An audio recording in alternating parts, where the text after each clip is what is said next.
Velho Testamento, lição número 21.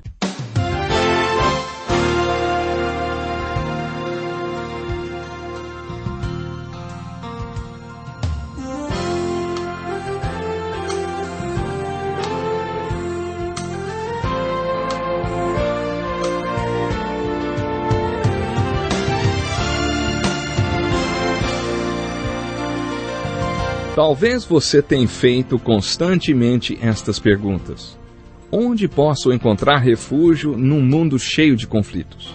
Ou, como e onde posso encontrar força para vencer nesse mundo que oferece tantas derrotas? Acompanhe agora com o pastor Edson Bruno mais um programa Encontro com a Palavra.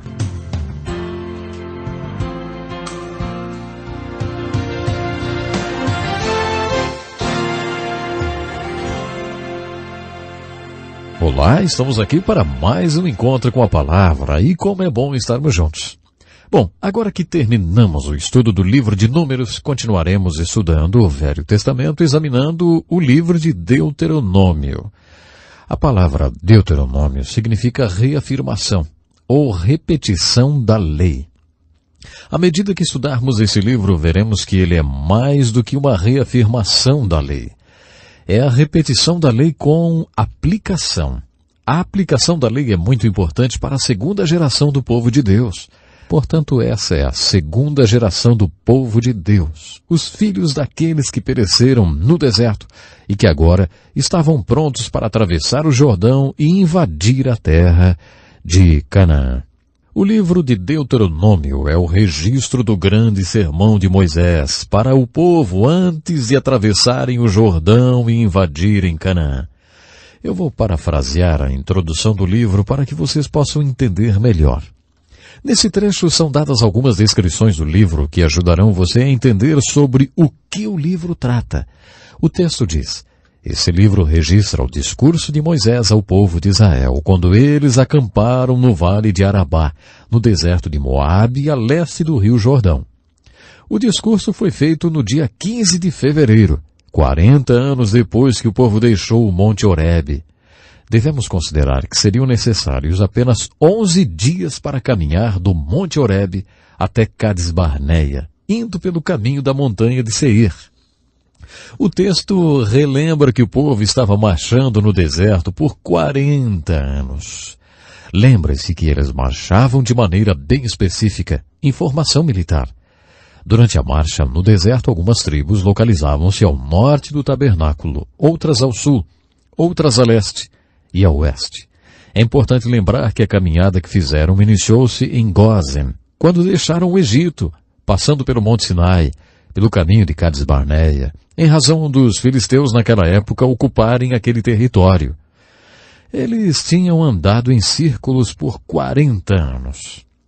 Finalmente acamparam a leste do rio Jordão e antes de o atravessarem e invadirem a terra de Canaã, Moisés pronunciou os importantes sermões registrados no livro de Deuteronômio. O livro de Deuteronômio, portanto, é mais do que uma repetição ou reafirmação da lei. Ele realmente é uma repetição e uma reafirmação da lei, porque é necessário reafirmar a lei. Os filhos deles tinham que ouvir a lei. Antes de invadirem a terra de Canaã, Moisés queria ter certeza, mesmo que fosse a última coisa que fizesse por aquele povo antes de morrer, que eles ouviriam a palavra de Deus que tinha entregue no Monte Sinai. Existe uma alegoria da salvação que permeia os 5 primeiros livros da Bíblia.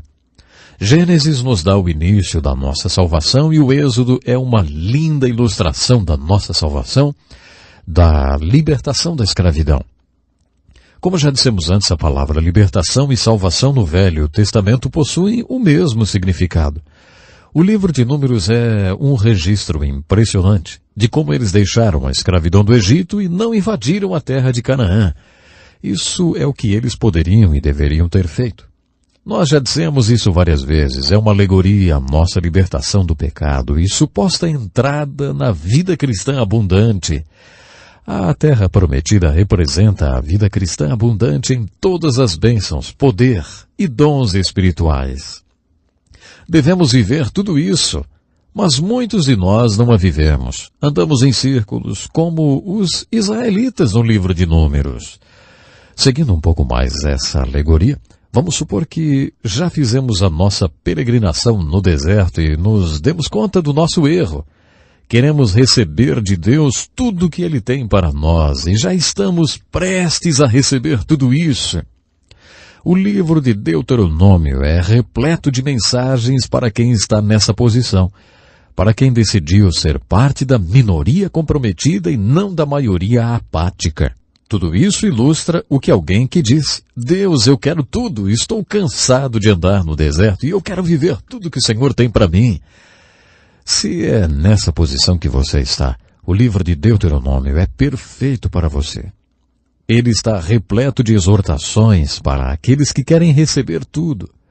Outro tema no livro de Deuteronômio tem a ver com a palavra de Deus tornar-se realidade na vida de seu povo.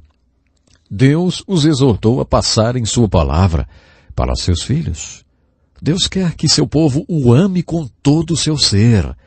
As exortações no livro de Deuteronômio repetirão várias vezes: Ei, obedeça a Deus. Passe esses valores de obediência e amor à palavra de Deus para os seus filhos. Na minha opinião, cada livro da Bíblia tem o seu capítulo-chave. No livro de Números, o capítulo-chave é o 14. No de Deuteronômio é o capítulo 6. O grande sermão de Moisés, registrado nesse capítulo, dá um resumo de todos os outros sermões. Esse sermão não só estabelece o ritmo, como reforça a mensagem dos outros sermões. No capítulo 6 de Deuteronômio, principalmente dos versículos 4 a 9, temos o sermão de Moisés que os rabinos sempre consideraram o melhor de todos os sermões. Na verdade, essa mensagem das Escrituras em Deuteronômio 6 foi considerada a base de confissão e fé do judaísmo. Aqui está a parte central desse sermão. Ouve, ó Israel, o Senhor nosso Deus é o único Senhor. Amarás o Senhor teu Deus de todo o teu coração, de toda a tua alma e de toda a tua força. Estas palavras que hoje te ordeno estarão no teu coração. Tu as inculcarás a teus filhos e delas falarás assentado em tua casa, andando pelo caminho, deitando-te e levantando-te. Também as atarás na tua mão por sinal, e te serão por faixa entre os teus olhos. E as escreverás nos umbrais da casa e nas portas. Esse trecho é a parte central do sermão e de todo o capítulo. Entretanto, há mais do que isso no sermão. O que Moisés estava dizendo para o povo um pouco antes deles atravessarem o Jordão e invadirem Canaã era: ouçam bem, Deus os chamou para ser um povo que o ame de todo o coração e de todo o ser. Para você mostrar que realmente o ama, vocês então precisam obedecer à palavra de Deus. Para você obedecer à palavra de Deus, vocês precisam conhecê-la. Deus quer que os filhos de vocês um dia sejam uma geração de adultos que o amarão com todo o ser. Para amar a Deus com todo o ser, deve-se conhecer e obedecer a sua palavra. Portanto, eu desafio vocês a, antes de tudo, amarem a Deus com todo o ser e a conhecer e obedecer a sua palavra. Por isso, cuidem de passar esses valores para os seus filhos. Moisés estava mostrando para eles como deveriam educar seus filhos para que se tornassem adultos que amassem e obedecessem a Deus. O que Moisés estava falando sobre educar filhos era o seguinte: se você está educando seu filho para que ele ame a Deus, então toda a base de sua educação deve ser a palavra de Deus. É muito simples, Deus é. Se Deus é, então ele é absoluto. Deus é absoluto. Em filosofia fazemos a seguinte pergunta: existe qualquer coisa absoluta? O que Moisés está nos dizendo através desse método de educação é que Deus é o seu absolutismo. Deus é absoluto. E esse Deus absoluto declarou algo: qualquer coisa que o Deus absoluto disser, será absoluto. Portanto, o Deus absoluto deu a você a palavra absoluta. Existem certas questões como moral absoluta que você deverá ensinar aos seus filhos. O pensamento de Moisés é o seguinte: Há um Deus absoluto e uma palavra absoluta, e, portanto, existe um caminho absoluto pelo qual seus filhos devem seguir. Participei de um seminário no qual várias autoridades da área de delinquência juvenil estavam dando palestras. A frase que abriu o debate foi: primeiramente, vamos ser objetivos. Não há absolutismos. Levantei a mão e disse: doutor, acabei de conversar com uma garota de 14 anos que está absolutamente grávida. Como você pode dizer a um adolescente que não há absolutismos? As consequências são absolutas. Elas são absolutamente boas ou absolutamente ruins. As escolhas absolutas devem ser parte da educação. Esse método de educação exposto por Moisés envolve absolutismos. Ele disse: Deus é absoluto. Sua palavra é absoluta. Há um caminho absoluto pelo qual seu filho deve seguir. Certa vez ouvi um psicólogo cristão fazer a seguinte pergunta a 600 mães e donas de casa: quantas vezes você precisa falar alguma coisa para seu filho até que ele perceba que você está realmente falando sério? A resposta foi uma média de 3 a 5 vezes. Por exemplo: é hora de ir para a cama, Joãozinho. Vai para a cama agora. Joãozinho, é hora de você ir dormir. Vá para o seu quarto e arrume-se para ir para a cama. 3 minutos depois você olha para o Joãozinho e vê que ele não deu a mínima atenção para o que você falou. Ele nem se mexeu em direção ao quarto. Então você diz mais uma vez: Joãozinho, eu disse que é hora de você ir para a cama. As mulheres admitiram que precisam dizer 4 ou 5 vezes a mesma coisa. Quando são levadas a sério, já estão gritando e perdendo a paciência, até que o Joãozinho vai para o quarto. O Joãozinho vai ser craque em ignorar seus 4 primeiros avisos, se souber que você só fala sério na 5ª vez. Sabe, eu venho de uma família de 11 filhos e minha mãe não tinha mais do que 1,5 metros. A crise econômica do seu tempo fez com que ela aprendesse alguns conceitos sobre como educar filhos. Ela nunca estudou psicologia, mas também nunca teve que repetir uma ordem. Se ela falasse, estava falado. Se você pensar a respeito disso, verá que é isso que você está ensinando a seu filho. Mesmo que seja um simples vá para seu quarto. É hora de dormir, Joãozinho. Eu não vou falar 4, 5 vezes. É uma vez só. A revelação da palavra de Deus é o primeiro fundamento da educação cristã. Sabe, eu fico impressionado com o conteúdo do estatuto de algumas universidades dos Estados Unidos. Nesses estatutos, seus fundadores expressaram o objetivo da universidade quando foi fundada. Sabe o que dizem os estatutos de algumas das universidades mais antigas? Os pais que formularam esses estatutos queriam que seus filhos conhecessem a Deus. Deus é a fonte de todas as coisas. Ele é o poder que está por trás de tudo. Ele é o ser mais importante do mundo. Portanto, quero que meu filho conheça Deus. Quero que meu filho saiba ler. Quero que meu filho tenha condições de estudar a palavra de Deus para que ele conheça Deus. Esse é um dos parágrafos do Estatuto das Universidades mais antigas dos Estados Unidos. É muito triste constatar que essas universidades não ensinam mais a palavra de Deus ou nada que seja absoluto. No entanto, os parágrafos continuam a fazer parte dos estatutos destas universidades. O fundamento do método educacional descrito por Moisés é a palavra de Deus revelada, uma palavra absoluta de um Deus absoluto.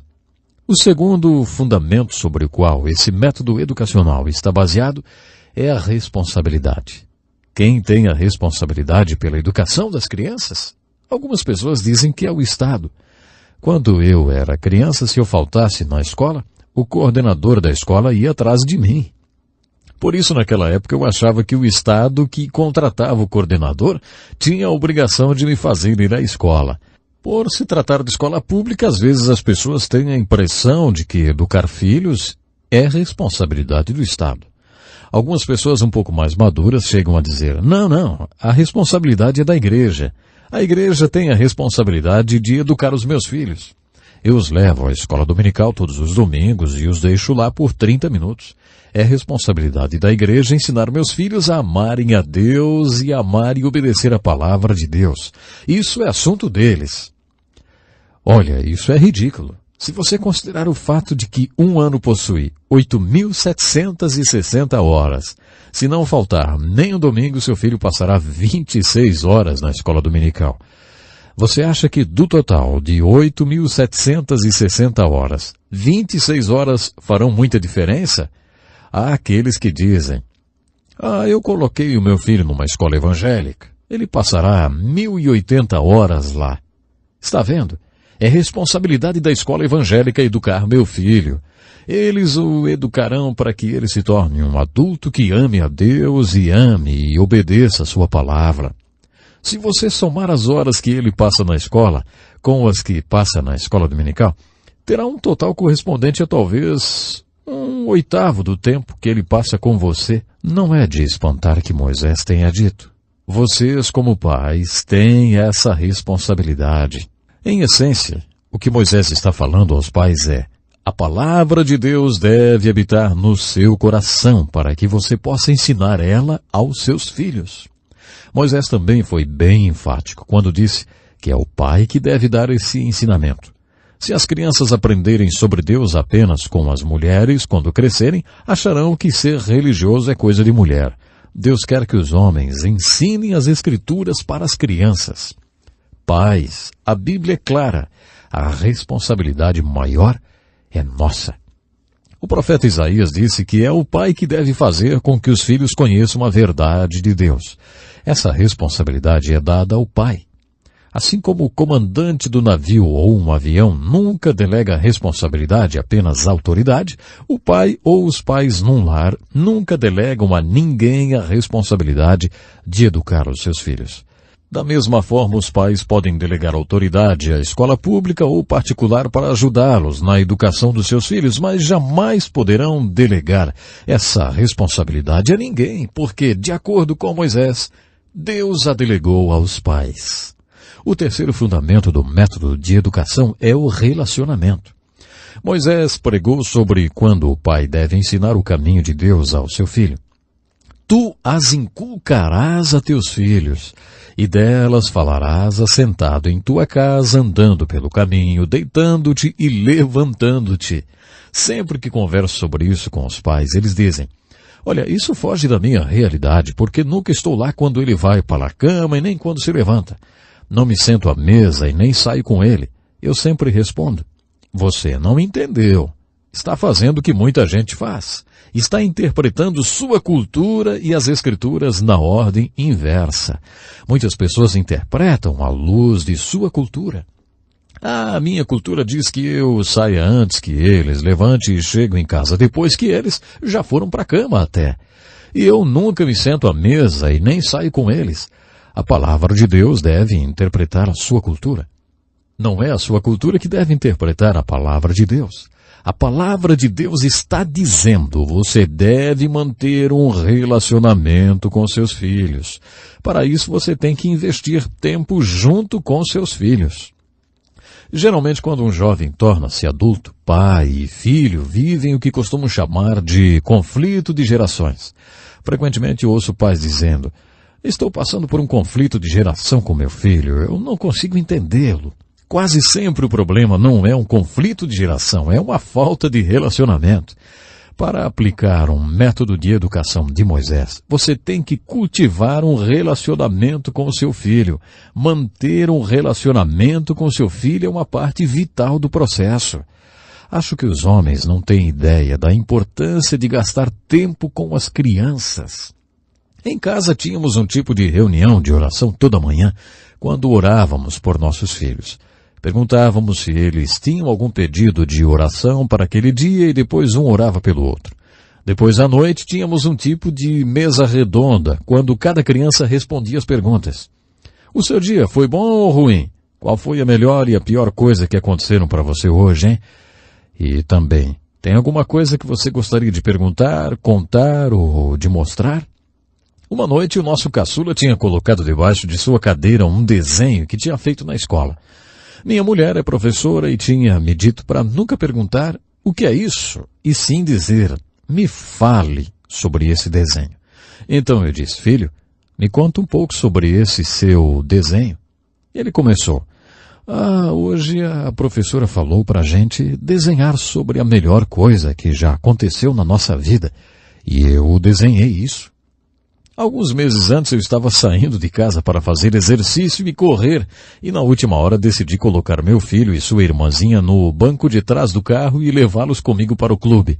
Lá eu os coloquei sentados na escada em frente à pista e disse: olha, o papai vai correr em volta desse prédio e eu quero que vocês dois fiquem aqui contando quantas voltas o papai vai dar. E foi isso que aconteceu. Enquanto eu corria, eles contavam minhas voltas. 2 meses e meio mais tarde, quando ele começou a ir para a escola, a professora pediu para ele desenhar a melhor coisa que já aconteceu na sua vida. Meu filho desenhou o seu pai correndo e ele e sua irmãzinha sentados, contando as voltas do pai. Sabe, isso era a melhor coisa que tinha acontecido para ele em toda a sua vida. O quarto fundamento sobre o qual o método de educação de filhos de Moisés está firmado é realidade. Observe que Moisés está exortando para que a palavra habite no seu coração, para que você ame a Deus de todo o seu coração e depois ensine diligentemente essa palavra aos seus filhos. Não confunda as coisas. Nós não comunicamos nem transmitimos nossos valores aos nossos filhos através de sermões. O que transmite a eles é aquilo que realmente é importante para nós. Jesus disse: onde estiver o vosso tesouro, aí estará também o seu coração. Em linguagem simples, isso significa que se você me mostrar onde e como gastou dinheiro nos últimos 5 anos, como gastou o seu tempo, dinheiro e energia, estará me mostrando quais são seus valores e onde está o seu coração. É assim que ensinamos nossos filhos. Não com os sermões, mas os valores em si. Lembro-me de uma cena com meu filho, que sempre foi muito esforçado. Ele tinha apenas 1 ano e meio e certa manhã, enquanto eu me barbeava, ele aproximou-se e me estendeu o meu chapéu. Ele sabia que eu estava sempre apressado e por isso foi adiantando as coisas para mim. Anos mais tarde, quando ele estava com o horário de escola e outras atividades muito apertado e começou a sofrer de enxaquecas constantes, minha mulher então pediu que eu falasse para ele diminuir o seu ritmo. Então, um dia, enquanto estávamos fazendo o Cooper juntos, toquei no assunto. Eu comecei: filho, você está com seu horário bem corrido, não? Ele respondeu: aprendi com você. Faz 20 anos que vejo você acordar às 5 da manhã e logo sair para trabalhar. Você viu o que aconteceu? Os meus sermões sobre valores não tiveram o menor efeito. Foram as minhas atitudes que transmitiram os meus valores reais para o meu filho. Conheço um pastor amigo que estava com seu filho mais velho e começaram a falar de homens que conheceram. Toda vez que ele citava um deles, dizia: ele é muito importante, faz isso, isso, isso. O pastor não comentava nada. Depois de falar de mais de uns 10 amigos nossos, ele falou ao seu pai: mas eu não conheço ninguém que faça nada tão importante quanto o que você faz, meu pai. Creio que Deus quer que eu use a minha vida fazendo o que você faz, pai. Ele estudou no seminário, formou-se e hoje é pastor. Você está vendo? Transmitimos aos nossos filhos não aquilo que falamos sobre valores em nossos sermões, mas nossos valores de fato. Veja então que o fundamento sobre o qual a educação dos filhos está sustentada envolve revelação da palavra de Deus, responsabilidade, relacionamento e realidade. A minha oração é que Deus possa lhe ajudar de uma forma especial a educar também os seus filhos. Até o nosso próximo programa. Que lição importantíssima.